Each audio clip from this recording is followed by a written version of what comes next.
Okay, we're live. All right. Then I'll share the PowerPoint. Wonderful. Well, welcome everybody. Thanks for taking the time to be here. It's important work that we're getting ready to do over the next couple of months. So I appreciate everybody's input on this. This is the Educator Preparation Subcommittee of PEPSC meeting together today.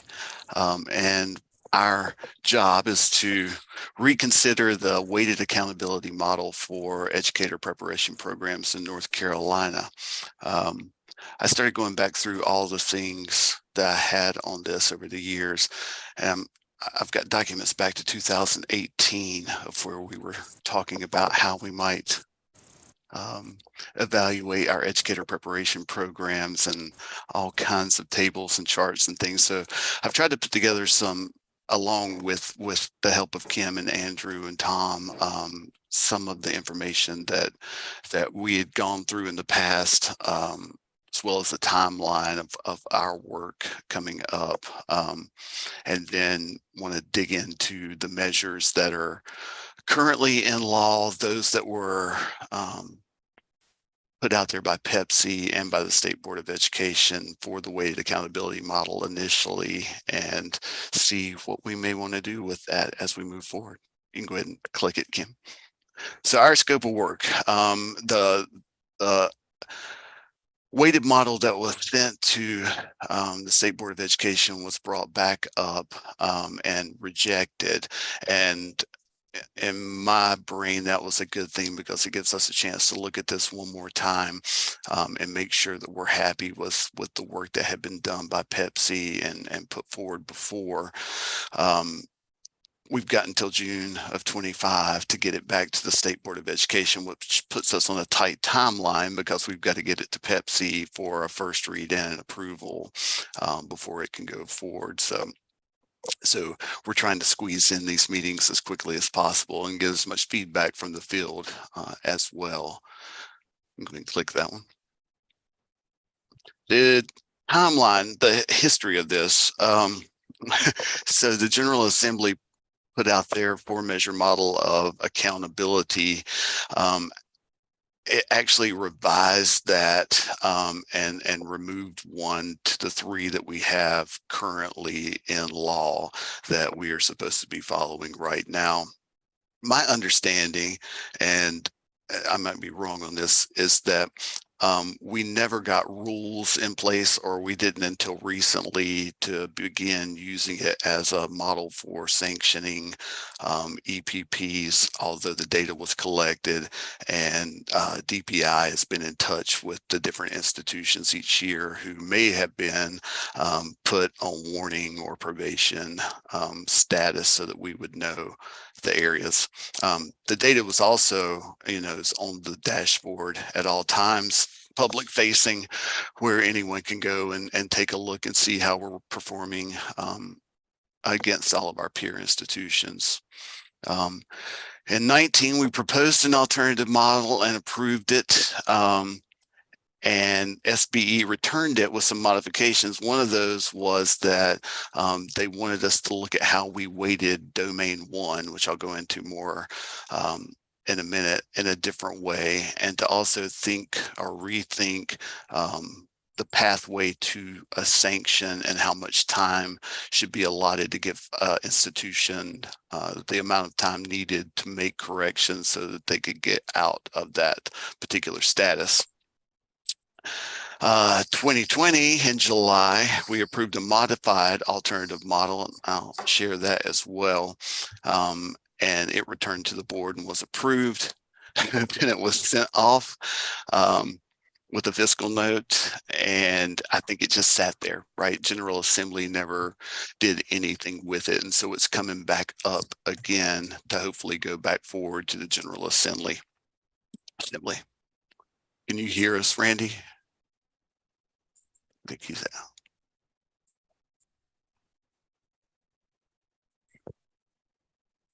So that's where we are to date. I guess he's going out and back in. Okay, if you want to go ahead to the next one.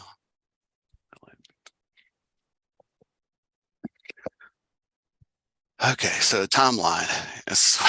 So it's February, end of February now. We have to reconsider this weighted accountability model, get it back to them by June. So we're going to try to have our subcommittee meetings before the April PEPSC meeting so that they can consider what we bring forward to them. And hopefully by the May meeting, PEPSC takes action so that we can get it back to the board. You hear us now, Randy? Yep, I'm on now. Got it. Wonderful. Great. I missed everything that you've said up to this point, though. So I apologize. No, that's totally fine. I was kind of going back through the history. If you want to click back one, I'll run it one more time, just showing that the General Assembly established its model and then revised it to the three measures that we're using right now. We put forward an alternative model in 19, and the board returned it and asked us to look at, when I look back at my notes, it looks like we were supposed to look at the weighting of domain 1, which was around our performance, and then also the timeline for sanctions and how much time an institution had to get out of that sanction and whether or not it was enough time. And so we looked at that and sent it back to them, another model. They accepted that model, sent it off to GA, and to this date, there's been no response to GA. So on the next page, we got it back, and that's where we are right now. We've got until June. Put something forward to the State Board of Education, some kind of weighted accountability model. So that gives us from now until the April PEPSC meeting to propose a model that can be considered at the PEPSC meeting, get feedback from the field, and use that, and then hopefully have something approved at the May PEPSC meeting so we can get it to SBE. Okay, we can keep moving. All right. So this was the alternative accountability model, and there were 4 domains that we were proposing. At first, there were just 3 domains. I'll show you that in a while. And then we were asked to add a diversity domain at the time. And so we started, I think the idea, if I recall, was to make it as broad of a diversity spectrum as possible so that all of the EPPs, regardless of where they were located or the population at their institution, would have an opportunity to show that they had diversity within their programs. It was always kind of a square peg and a round hole because the others had to do with performance, and this one was much more recruiting and retention, which felt different. And we applied weight to each part of it. So the performance domain, we gave the heaviest weight, of course, and that was the NISA scores, any EVOS data that was available to an institution. There was something called proficiency that the General Assembly wanted us to come up with some kind of a proficiency model that we had no way to create at the time, and still don't, to my knowledge. So we just kind of left that blank. It really bore no weight at all. And then the EdTPA or PPAT assessment results, and that all went in to make 55% of the overall weight of this model. Then we had a 1-year retention.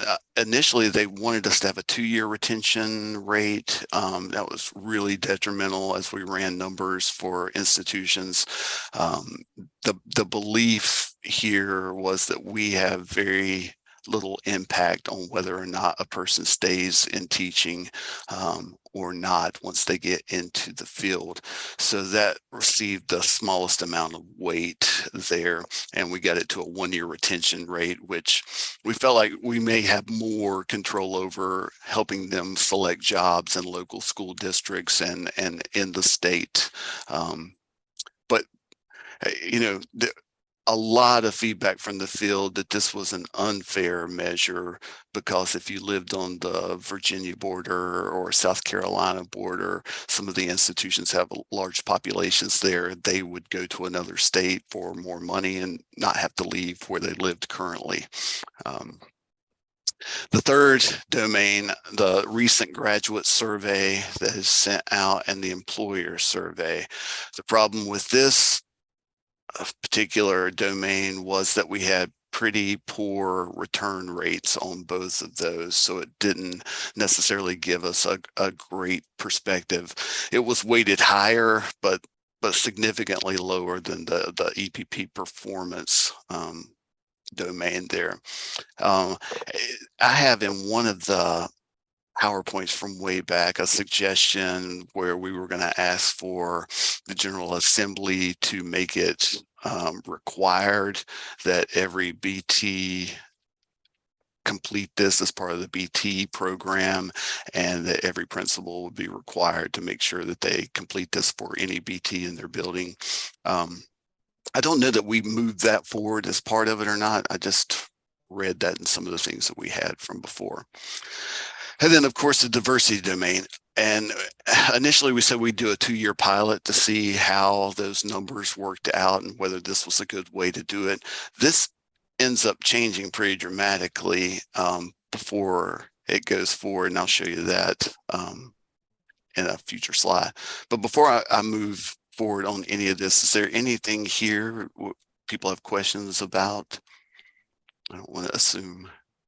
Dr. Worthington, I don't have a question, but I will say that I know for a fact last year there seemed to be a much stronger emphasis to PSUs to their about their BTs and their direct supervisor, typically their principal, about completing surveys if they did come from an EPP within the state of North Carolina. I can recall last year being copied on those communications, and I can't recall if that was coming from our local REF or if that was a statewide communication, but definitely noticeably last school year, there was a strong emphasis of getting those surveys out and getting the participation increased. Okay, that's great. That's great. And I will say from the EPP perspective, from my side of the thing, we want as much data as we can get to help us improve our programs. And we also, I think, all want to be held accountable to a high standard and be able to show that, well, I think we all would like to be able to show that some of the traditional routes to teaching, the traditional EPPs may have the ability to perform at different levels than some of the alternative routes. So we're open to being held accountable at this point as we go through this. I don't know why I needed to say that, but sometimes I feel like maybe it looks like we're trying to not be as accountable as the public schools have to be, and that's not what we want at all. Okay, you can go to the next slide.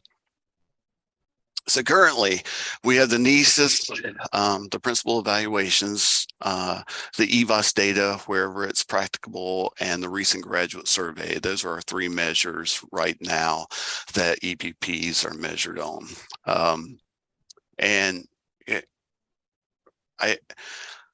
Those 3, in a lot of ways, we had a lot of discussions about this and arguments back and forth about whether or not it really represented what we do as an EPP, whether those outcomes could show it all or not. Ultimately decided that we needed more measures in place to give a fuller picture of what EPPs did and their performance. And so the alternative model added 3, the employer survey, either EdTP or PPAT, which we'll talk about in a minute because that's changed as well, and then the 1-year retention rate into the new model. So right now we're under that current model, the 3 different measures, and any sanctions should be based on that unless we're able to convince both the state board and the General Assembly to adopt new rules for how we do this. Okay. All right. So currently, in the law, EPP can be issued a sanction whenever a program falls below established thresholds for any subgroup for any measure. And what we know is that this can disadvantage larger EPPs because they're evaluated on more measures. They have more people higher in. Also disadvantage smaller programs. I have pages of a small group exception model that we put together to try to help some of those programs that may only have an N of 2 or 3 in a particular program that really got hit hard by this particular model. And then a subgroup could sanction an otherwise healthy program. So currently, if one of the subgroups didn't perform where it needed to be, but everybody else did, there was a possibility that you could still be sanctioned. And finally, insufficient time for a program falling into sanction to turn things around. So it felt like if you found out that you were not meeting a particular measure, and you wanted to make significant changes in your program, then that would probably have to happen over the course of a year to make curriculum changes. Any other kinds of changes need to go through. The next group of students being admitted to your EPP would be that second year of students. They wouldn't graduate for another year after that. So there wasn't enough time to see the impact of any changes that the EPPs were making.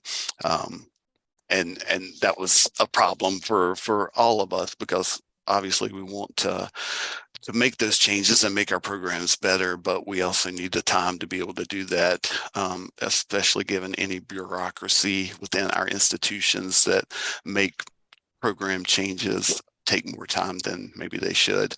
The alternative model is a weighted composite score, and we'll go through those in a minute. So you get one measure for each program that's based on all those different measures we looked at before, and a subgroup could not sanction an otherwise healthy program.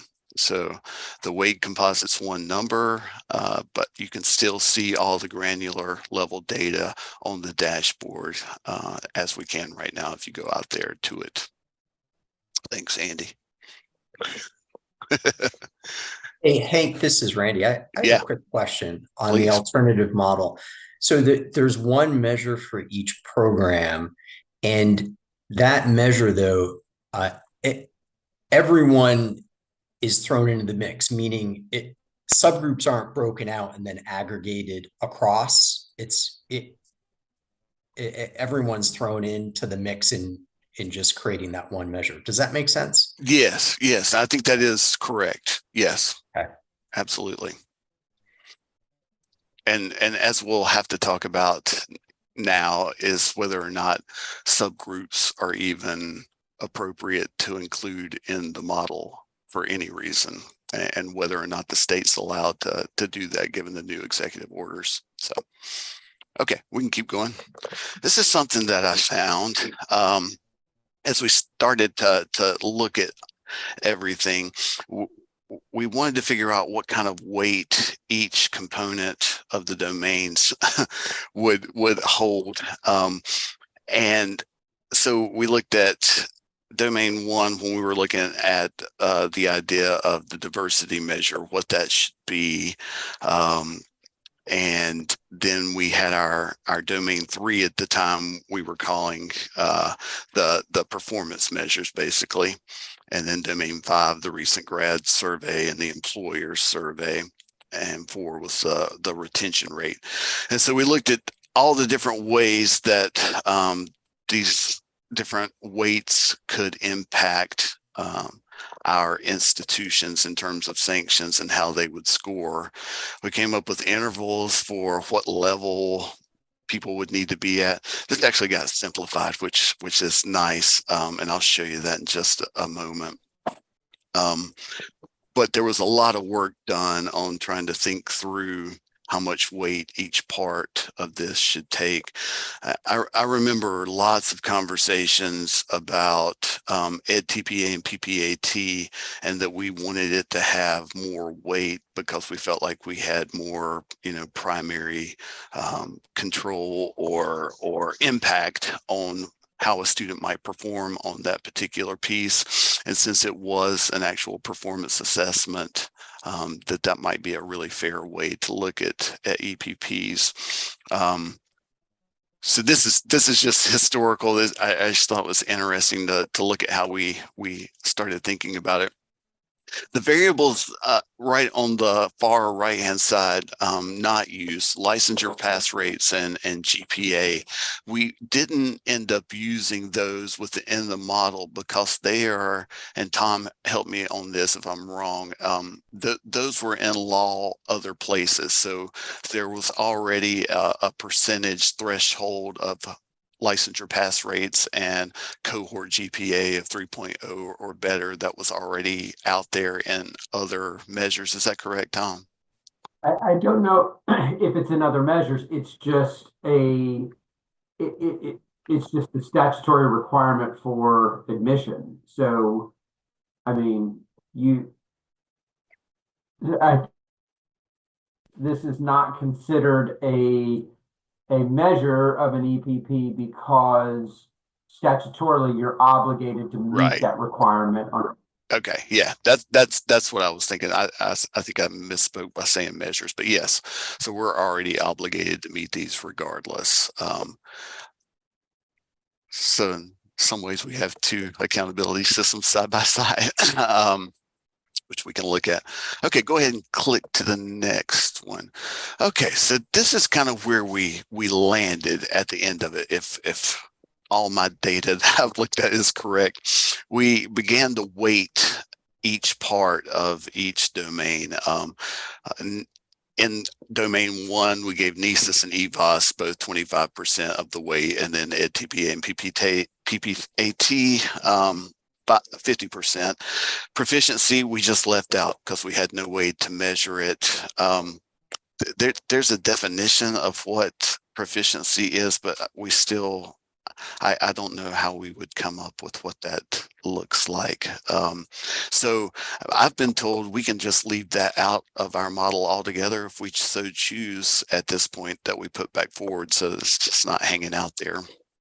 Dr. Weddington, I think the language in the law specifically says when practicable, and because it's not practicable at this time, that's why we're able to keep that out at this time, because it's not practicable for us to measure at this time.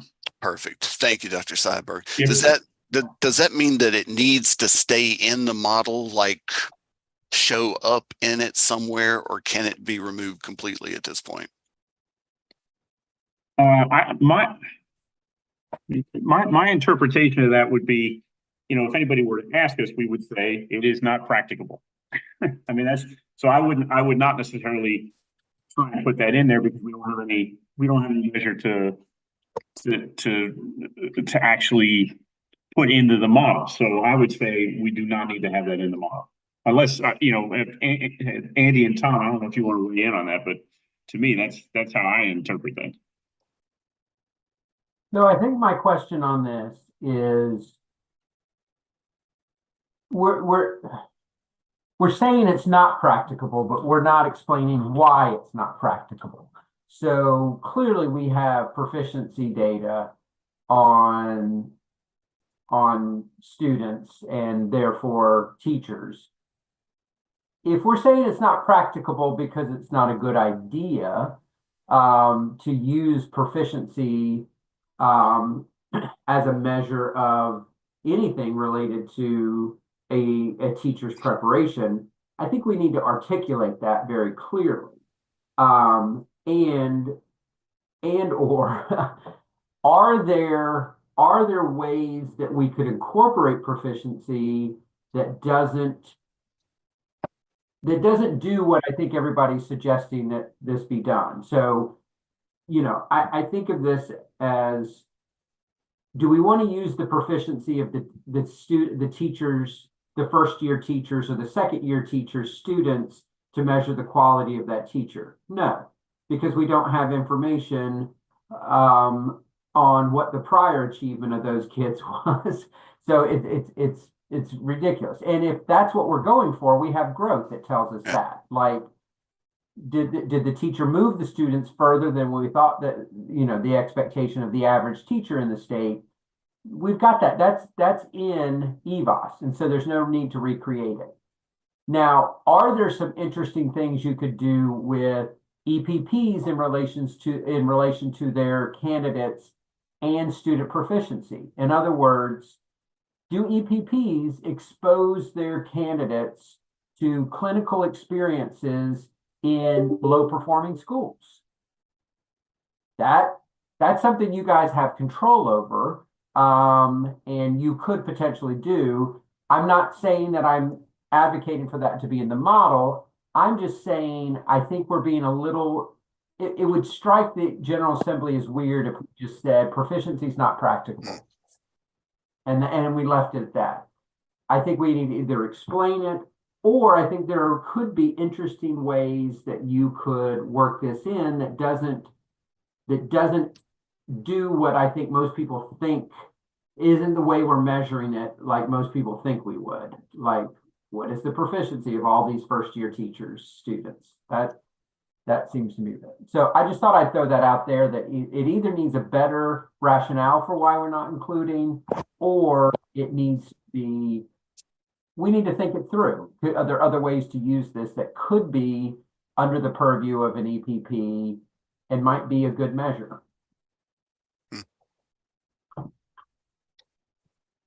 Okay. Something to think about there. I will welcome any thoughts on that as we move forward in this, for sure. And Hank, can I say before you move off of this? Absolutely. That was just a thought. Yeah. I am not advocating for any position. Sure. I appreciate that. So, Dr. Weddington, this is Ann. So would it be helpful if DPI staff did a little executive brief on proficiency and what would be available or not available? Sure. Yeah, I think any data that we could get our hands on that we thought would be helpful. Absolutely. I've actually got a running list. I've got later in the presentation, I've got a list of things, requests for DPI that we can add to as we go through, for sure. On that note, Tom, let's keep your ideas down to a minimum. I can see what's getting ready to appear on my to-do list. All because my boss had a big cup of coffee before this meeting. All right. I love it. I'm just teasing. Happy to look into anything you guys need to do. Thank you, as always, Andy. Okay, so that was our domain one on performance. Go back one, Kim, real quick, and I'll come back to that. Well, actually, go forward one. That's not bad, because that's where we kind of explained it through each one of these pieces of that domain. Showing the NESIS as one of these. The growth of students taught by educators was an initial professional teaching license. Through EVOS, where it was practicable. Proficiency of students taught by educators holding an initial professional license. Yeah. So I think we made the argument that it would be unfair to those teachers who chose to work in high needs schools, and that we would have to come up with some kind of alternative measure to make it fair and hopefully be able to encourage some of our best teachers to go into high needs schools at the time. I remember we got a lot of feedback from NCACT on that. I've got a brief from them around it. And then EPPs passing the EdTPA or the PPAT. PPAT is now gone, I guess, as of next year. Is that right at this point? So everybody will be on the EdTPA. Sorry, Andrew, go ahead. Yeah, that's correct. You're correct. So that language will have to be taken out wherever. Go back one now, Kim. Thank you. The second one was that 1-year retention rate, which we already talked about. Again, we kept it at the lowest weight amongst our 3 domains, or 4 in this particular one. And then we gave in domain 3, grad survey and employer survey, the same weight. That's something we can consider, whether we think those tell us anything about the EPP, and whether one tells us more than the other, and should have more weight there. And then finally, the diversity measure that we were going to pilot, at the end of the day, from what I see in my notes, and again, this may have changed again, I just don't know it. We went from breaking it down into subgroups into a comparison model. So the percentage of non-whites over the course of time.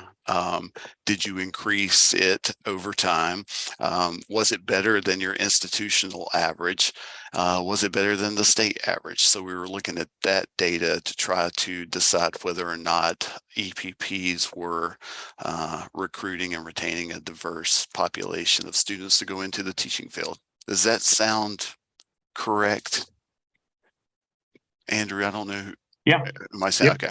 It does to me. I thought there was at one point the idea that the EPP would have a choice of those 3. Like there, it's done basically a third, a third, a third. Right. I thought that I remembered at one point the idea was an EPP could choose which one was most relevant to it, but that we shouldn't spend any time on that because this may not be. yeah, for sure. But I think you're right. I do remember that conversation, Andy, the idea that one of these measures could be used.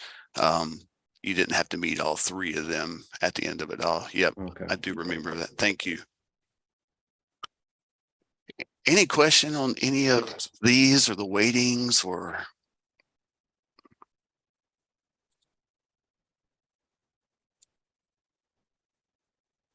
Had one, I don't think this is too far. This is too far in the weeds, but I was trying to remember on the retention one, when we were thinking about that, what the denominator was. Was it of all the people who worked at least a year, then how many people worked the next year? Or was it the percentage of completers who worked 2 years? Does anybody remember? Or do you see the difference in what I'm saying? Mm-hmm. And that may be that probably is maybe 2 in the weeds for where we are now, but it just occurred to me. Yeah, there was something that I read on that, but I can't remember. On the dashboard, we measure it as the percentage of people who went ahead and got a job. So the number is actually pretty high. It's like in the 90s, right, across the state for this, because it's measuring, because most people who teach 1 year do teach the second of the completer crowd. Sure. But So it would be much lower if we didn't account for people who, if we just took the percentage of completers. Right. It looks like in the initial stages of our thinking, we had a 1-year placement rate as one of the measures, and then a 1-year retention rate after that. I don't know where we landed at the end of it all, but yeah, we were considering both of those for sure. Okay. And were you gonna? I just think going through this history has been really helpful, Hank. I really appreciate it. Oh, sure. There's so much in my brain from this. I feel like it's a different lifetime ago that we went through this the first time, but here we go. Okay. I think if you'll go 2 slides forward, Kim, I think I explained domain 2. This might actually show it. Go back to, there's one about domain 2. One more back. There you go. Here we go. 1-year teacher retention. Yeah, I guess this is where Andrew was bringing forward the different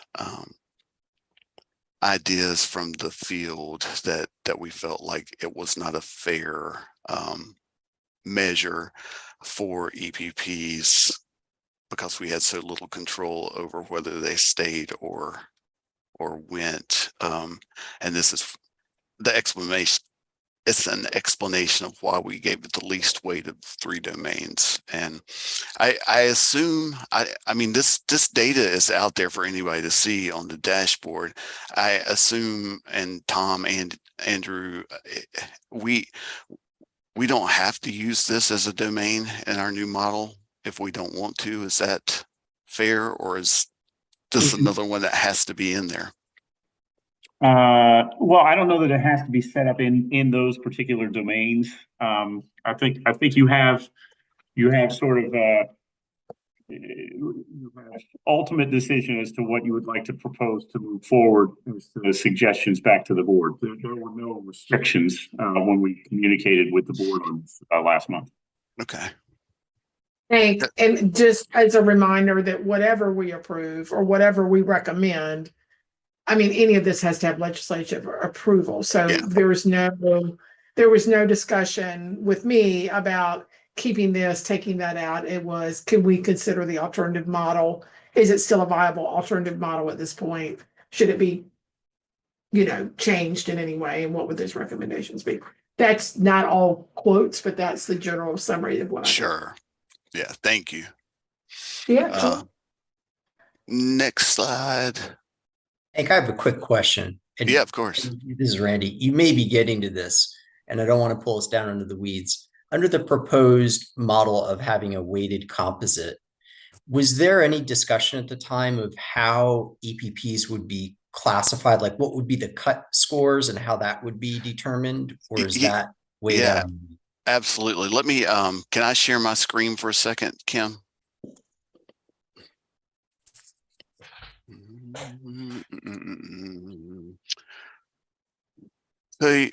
So DPI did a great deal of work to help us look at all the institutions and how they would fare on this weighted model with different weights on the different domains. Ran all this information. As I read through it, if you were at a 1, then you were eligible for sanction at that point. But if you were 2 or above, then you were good as an institution for that overall measure.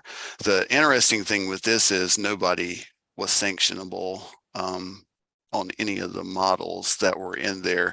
And so I remember there was discussion about whether or not the legislature would see this as a rigorous enough model if indeed nobody was passing. Now things have changed pretty dramatically since we did this one, both in the number of alternative routes that are available in the state now, and increase in residency license students as opposed to the traditional model. So one of the asks that I have is to do basically the same thing, at least with the current weighting, to see where our institutions would fall out right now and how many would be in which category.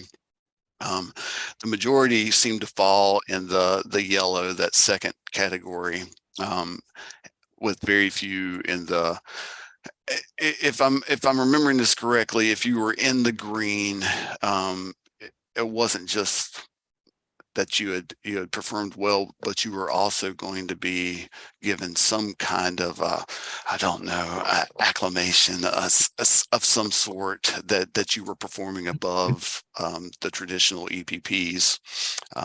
So it wasn't just a sanctioning model that was negative. And how is like a 1 or a 2 or a 3 determined? How are those cut scores defined? So the weights over here. So if your weighted average was 25 or below, you were at a 1. So as you put all the different domains together with the weights attached to the different measures within each domain, you end up there. 50 or below got you to 2, 75 to 3, and then 100 or below to level 4. Randy, what I can't remember, and Andrew or Tom may remember, I don't think that there's any kind of distributional, like a consideration of that. I think it's just binning between 0 and 100 in 4 equal intervals on the numbers, but I think that's what it is.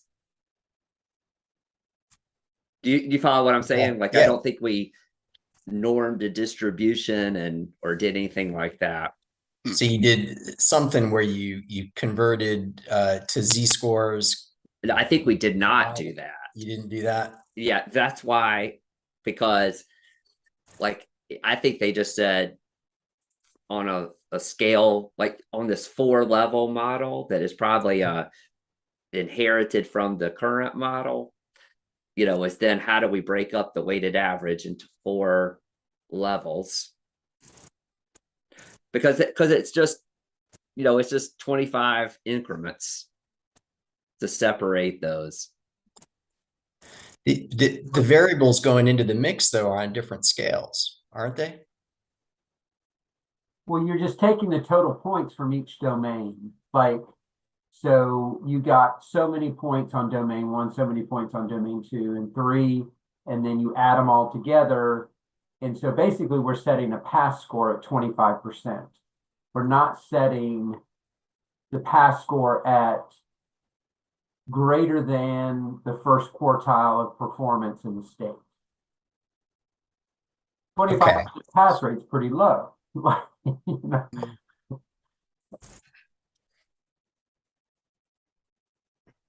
So yes, this was interesting. There was also, and maybe Andy, you remember this, for some of the smaller schools that didn't have enough data available to compute a score. I had something in my notes that we use the state average as a holding place until they had enough data to over the course of time. I can't remember how we did that. I can't remember that either. Okay. So I think that's something that will have to be considered at some point along the way, because I know we've got some fairly small EPPs that take sometimes up to 5 years to get enough folks in there to be able to make a real determination. Okay, let me stop sharing that piece. Oh, let me share one more thing before I do that. We had this little ditty as well out there. I found where I put it. This was the initial pipeline. Okay. For making decisions. So, in the beginning, we were looking at each performance standard separate. So those 4 different domains that were in the model, any one of them could have gotten you in that sanction range at some point. And this gave you kind of the timeline for how long you would stay in sanction potentially before moving to probation and then moving on to revocation. And then it was broken down by subgroups as well, which again, I am assuming is probably not going to be a part of the new model that goes forward. So I just thought this was an interesting historical piece as well of how we were thinking about making this happen. And it does give the 3 years basically to get yourself out of that sanction status so that you had time to do that. So I think that was well thought out. Okay. All right, Kim, we can go back. Sorry about that.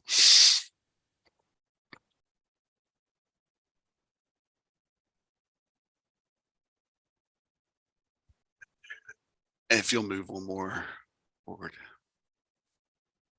Okay, so this is for us to add to. So I was trying to think of things that would be helpful for us to make some decisions. And again, I think that data set that we just looked at based on current populations of students at each EPP would be helpful to see where everyone falls, and what the distribution of performance and sanction levels would be once that's done.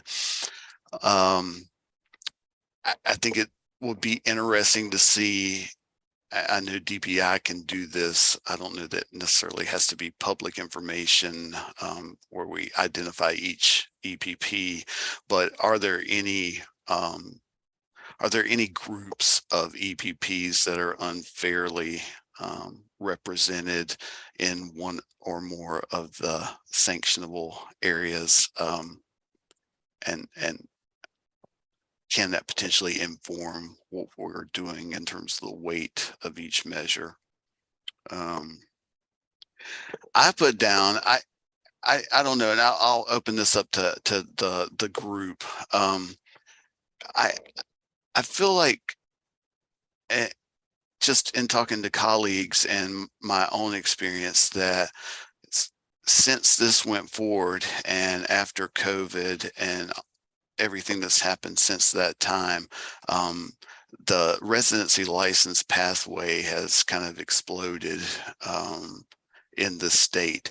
That I think it would be interesting to see some kind of an analysis between the performance of residency licensed teachers from each EPP as compared to their traditionally prepared teachers, see if that tells us anything. But I don't know. I open that up to you guys. I don't know if that's important for us right now or not in thinking about this. Do you think if we have any data, and the residency license hasn't been in effect for like a super long time, but so Andy, I don't know what you've got is the way I would say it, is that I think looking at these pathways may be insightful if there's anything we can look at in terms of these pathways, because I know when you look at it, when we looked at the math data, there were some differences. And I'm thinking at TPA, there are probably some differences. That's just off the top of my head. But I think I do think we cannot ignore the pathways to teaching. Just a thing to put in to think about is on something like an EVOS score, for example, which I know gets a lot of attention. It's almost impossible to compare apples to apples if you say like what the dashboard does and compare people in their first year of teaching after completing their program. What you have in common is that both have finished their preparation, but the residency folks, by definition, have had a few more years of experience in the classroom by that point. So whatever that portion helps with the EVOS, that's what's reflected. If you say, well, that's not a fair comparison, let's make it the first year that the residency people are in their program, well, then they haven't had they're kind of thrown in. And so there's not a right or wrong on that, but that is what will come up. And I think there's something to those years of experience playing in, because if we just look at the straight descriptive numbers of comparing people from those two pathways in their first year after completion, it's a dead heat. Like you can't tell. In fact, it's slightly higher on the alternative in this last year. But I'm not saying that's statistically significant. This is just at the level of what a dashboard would show. And a reason you might say that is, well, they've had a couple years in the classroom.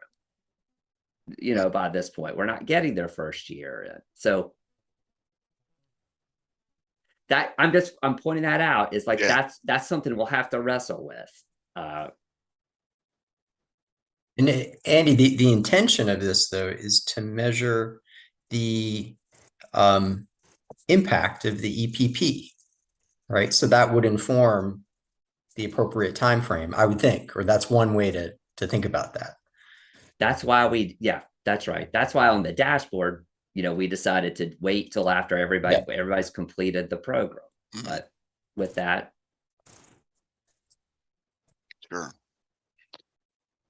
Huh. Well, that's interesting. Yeah, I would like to see.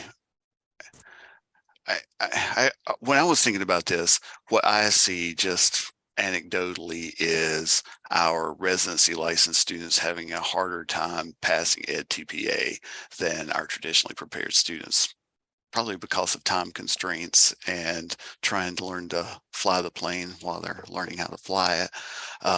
It makes it tougher. So I don't know. I guess what I'm thinking is we gave so much weight to EdTPA in the current weighted model, and I'm not saying we shouldn't, but if it's being impacted by our desire to provide more teachers for our public schools and help them right now during a teacher shortage, I just want to make sure we're not being held accountable for something that, or at least we know, what the differences are between those two groups on that particular measure, EdTPA or PPAT. yeah, and Does that just to your broader point about number 4 is that in what Ann was saying, that data is readily available. We can cut by pathway just about anything that we already have the data for. So as we get into our work, we'll generate a list and we can do it. That's great. Thank you for that. And then 5 was more, are there other analyses that the committee needs that would be helpful for us as we think about this? And again, I open that up to everybody that can add to this list.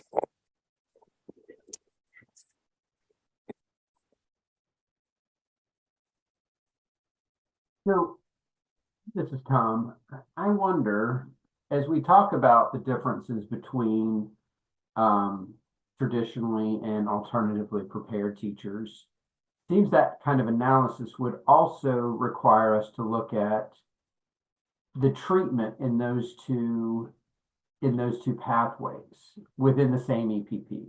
So how divergent from the traditional pathway is the residency model for an EPP, and where it is more aligned with where those residency programs are more aligned with the traditional approach, do we see those differences?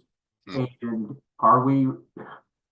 we answer our own question here? Why do alternatively prepared teachers not perform as well or persist as long? Does it have to do with the intensity or the programs, the differences in those programs? I don't know the answer to that question, but I think it requires, if we're going to look at this, I think if we are kind of transparent about what we're trying to do, we should look at that variable as well. It struck me that there could be a difference, like we're right now kind of in a broad brush treating all the alternate people the same, but it might be that there's a difference in alt route through an IHE versus alt route through a non-IHE. Maybe it's different faculty. It's, it's a whole different institution. Who knows? But that's something we could look at. Sure. Hey, could I go back to my prior question? And this is in the spirit of, I just want to understand how the composite is being formed. If we take the domain 1, which has EVOS, NESES, am I pronouncing that right? NESES, EVOS, and EdTPA. Are we just taking the raw scores from those and combining them to get literally adding them together to come up with that domain 1 value for an EPP? I mean, weighting them by 0.25, 0.25, and 0.5, and then adding them together. Andy? I can't So just for the honest answer is I can't remember. It's been a while since we had. I can find that out. I know, Tom, you may remember we did at some point in this, we did those linear transformations. Yeah. But I can't remember at what point to get everything on 100-point scale. Yeah. Do you know what I'm That's talking one of about? my Like questions. the thing where you just do the max Yeah. minus the min. Yeah. And, but I don't have that in front of me, so I can't, but I can put that on my list. Yeah, please do. And that's where my question is going, is that if they're not on a analogous scale, then whichever one has the wider scale is going to dominate, right, the information in that. Right. So yeah, I'd just be curious to know, and I'm assuming you had a way to address that, but want to make sure that we're addressing that. Mm-hmm. Can I share my screen again? I've got that actually. I just found it. Hank, you did dive deep in this. I did. I think this is it. This one still had the demographics set in it, but it definitely went through the linear transformations here. Giving me PTSD. I know, right? And the scaling to table values. Put your cursor in like 06. Okay. There you go. So I forgot exactly.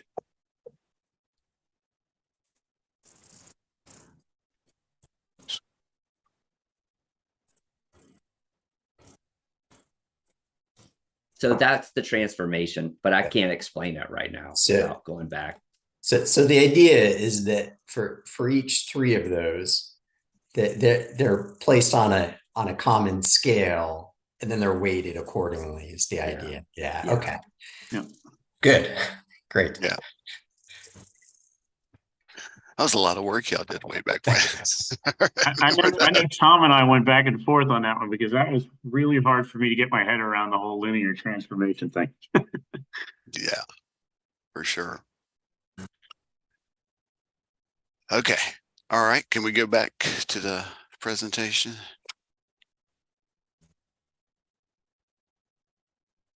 Oops. I think I unchair.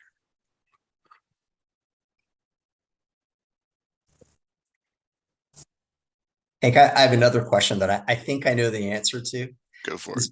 We don't have any other, like the ideal scenario is that we actually have some measure of truth, right? That there is some broader qualitative analysis at some point in time that was done so we could compare the results of our model at one point in time to truth. And just so I've asked the question, do we have anything like that? Any way to do something like that to test our model out? I guess I pose this to our DPI friends. Yes. So let me make sure I'm understanding what you're asking. So the only way I know to validate what you're saying is if we collectively kind of rate ordered our perceptions of the quality of these programs and then looked at how the model is aligning or not aligning with those qualitative perceptions of quality. I think that's one interpretation of that. If our perceptions were truth, right? So yeah, Tom, I was wondering, like, if in the past, for example, if we had the same data from several years ago, and if some other measure of quality existed that we really trusted, right? And then could we compare how the model would have classified compared to this standard of truth? So, okay, so I don't know about this process, so you guys help me. When one goes through CAPE accreditation or renewal, is some kind of score generated? No. Okay. There is an up down though, right? Yeah. So Definitely not down, but that's a little coarse for Yeah. But that's an interesting way to think about it, Tom. Yeah, I Mhm. mean, I think that's sort of what, yeah. I think what you're saying, like Randy, speaks to something we had some discussions about internally. It's like, to use Hank's language earlier. So we run these models and we come out with 3 EPPs on sanctions.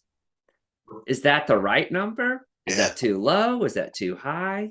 Like, how do you know? And are they the right EPPs? Yeah. Yeah. Right. That's a hard part of this, at least to me. I haven't figured out what the source of truth would be. And I think Tom used a really important word. It's a validity issue, right? That are we making the right decisions based on this, and how do we know? Yeah. Well, we could always survey the General Assembly and see what their perception. Oh, geez. Let's don't do that. It's a great question though, Randy. Yeah. Yeah. It's really hard to know if this actually tells us what we need to know. So that's some good homework to think about for sure before our next meeting together. So go back to the model one just a second, Kim, please. So I guess the first thing, the easiest place to start with this and our work that we're going to have to do is that domain 4, the diversity domain. Are we in agreement at this point that just needs to go from the model and the use of any subgroups whatsoever for any kind of evaluative measure?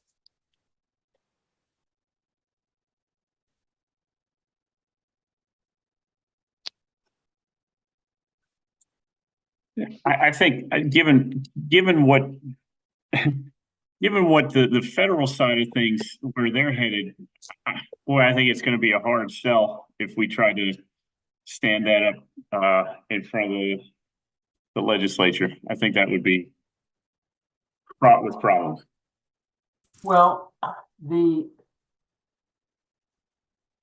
so this model is not a federally mandated model like our school accountability models are.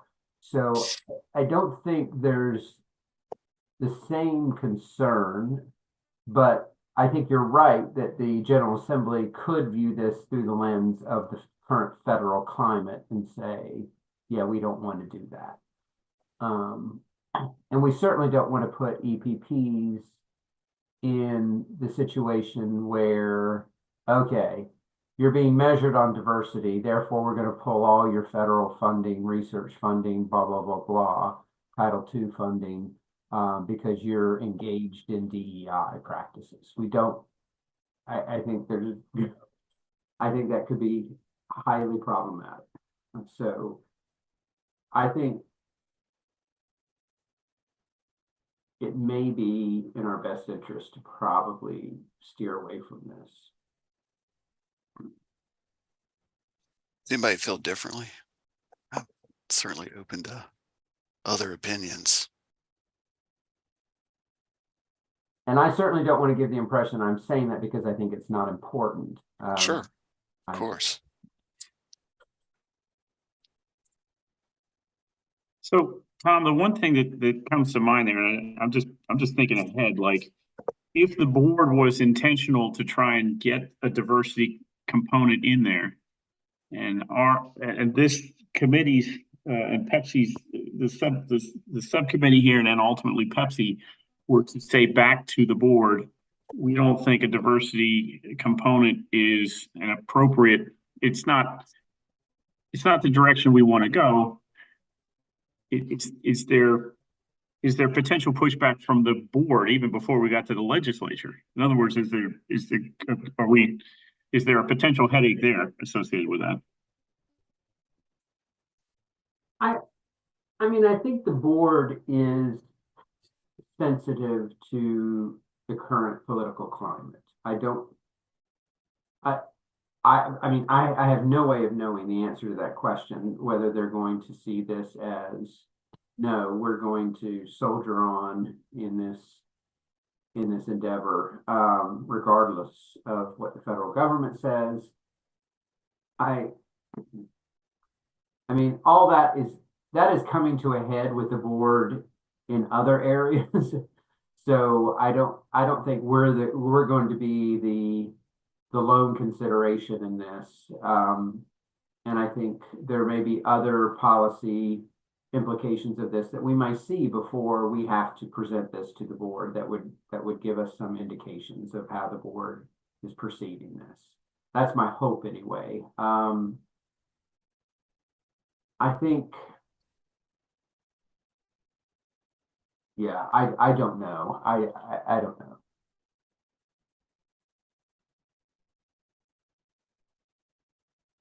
Well, I mean, if that is probably the way it's going to go at this point, then I mean, we could really concentrate our efforts then on the 3 remaining domains. If we want to keep 3 domains, if we want to reweight things once we see some data from DPI about where everyone's performing currently, that if that's okay, maybe that's where we start with our work to look at this again. I mean, there's also I mean, we only have so many measures we can pull from, and you know, Tom gave us a couple of other potential ones that we could throw in here. So our work is, are these the right measures that we have in there now, minus domain 4? Is there anything else that we should throw in that's not already there?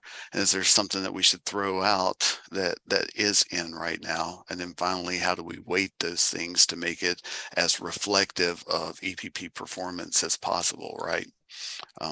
Moving forward. I remember the other thing I saw when I was looking back at all my stuff is we spent a lot of time looking at Tennessee's accountability model and kind of pulled a lot of what they were trying to do from that particular model. I don't know if there are any other ones out there right now. I have not done that research to see if we have some great EPP evaluation systems in other states that we should maybe take a look at before just agreeing on keeping what we have right now. And I don't know if that's something, I don't know if that's information that DPI has, or if that's something that we need to do as a subcommittee. I'm happy to look around and see if I see anything, but again, I'm assuming that this is probably, it's going to come back to these pieces of data that we can actually get right now for our EPPs.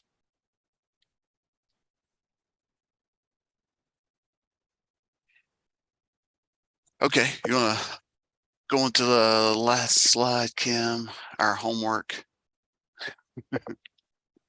So I was just posing some questions, and it's basically exactly what I just said. So are these the right domains, the 3 minus the diversity?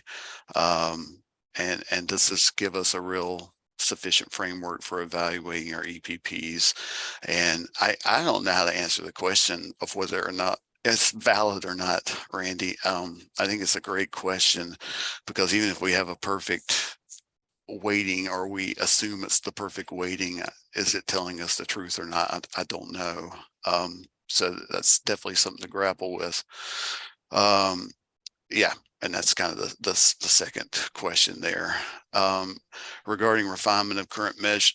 So what I'd like everybody to think about, are there any of the existing measures that either need to go or have less weight than they currently have in the model? And are there any additional measures that would be helpful for us to get a better picture of the EPP's performance that we can add to the model along the way? And then 5 is, that's what I said. So are there other models that we need to look at before proceeding ahead with our 3 current domains?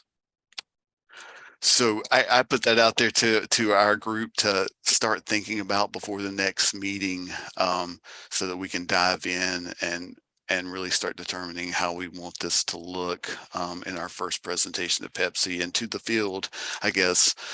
Andrew, I know you had talked about for an EPP meeting, getting feedback from the EPP group, but also from the HR representatives at some point. When do we think that could happen, so the subcommittee could get some information from the field? Well, I mean, Kim and I can do a survey literally at any time. The question is, what exactly do you want to get from them?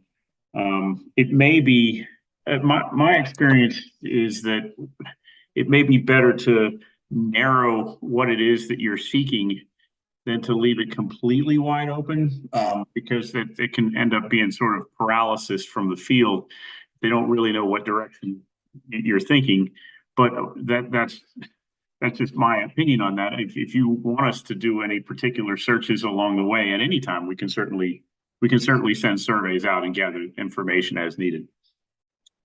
The next of those regularly scheduled webinars that you would be the Friday, the March 7th. Okay. And Hank, what's been done in the past is you could also present whatever question it is and have that survey link right there shared with them so they could share their thoughts in real time, and even ask you questions for clarification as far as the type of feedback you want. Sure. Okay. I mean, do you think it would be helpful to our subcommittee to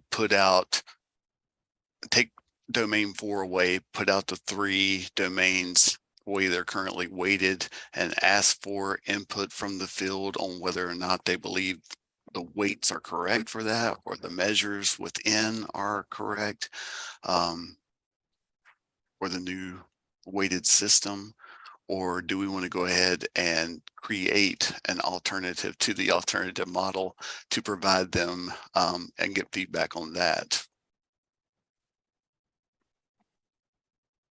It depends when you want to utilize this feedback.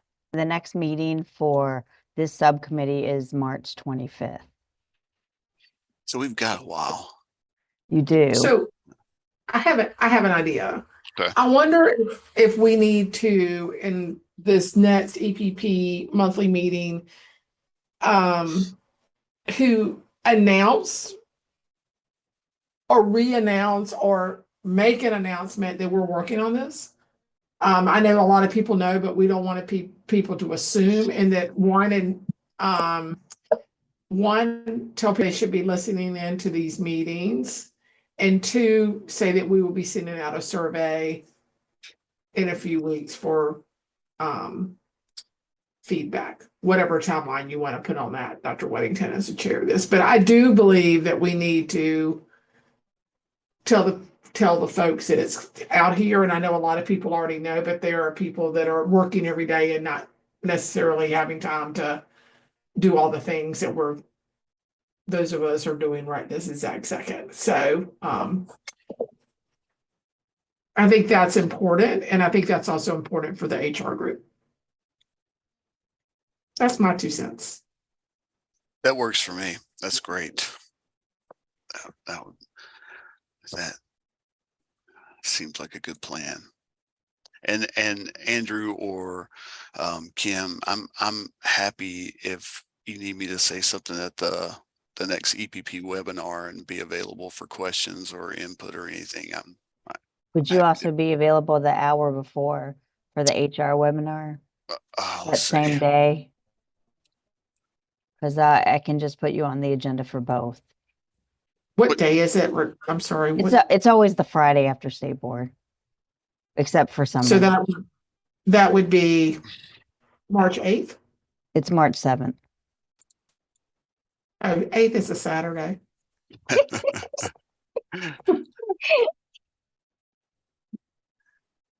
What times are both of the meetings? So 10:30 is HR and 11:30 is EPP.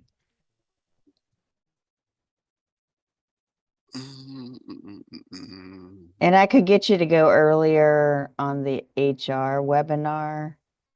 So then you would have time to get to the EPP and still be able to filter any questions or thoughts from the crowd. Okay.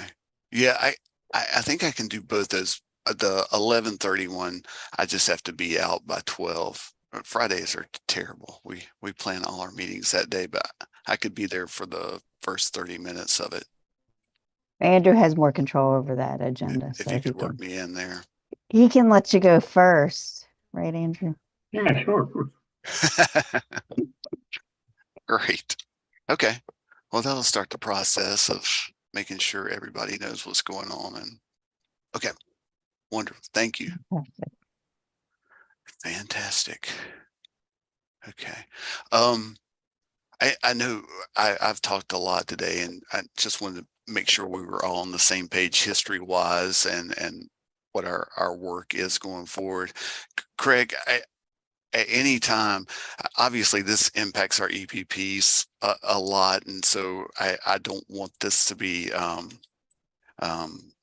don't want to keep PSU's opinions about this out, because it's really important that we have buy-in from everybody. So please, if there's anything you think about that, seeing it from your particular perspective that we should be considering, we'd love to have as much of that input as possible from the PSU side of things. Absolutely. I appreciate you saying that, Dr. Whittington. You can count on that. Thank you. Okay, I think that's it for today. We'll take our homework and do some thinking on that, and I'll be in touch, and we'll send out an agenda for the next meeting, as well as any data that DPI is able to put together for us prior to that meeting. Okay, if there are no other questions, I say we adjourn for today. Thank you very much. Sounds great. Hank, thanks for your leadership. Thank Yeah, you all. Thank you, everyone. Yep. See ya. Bye-bye. Bye.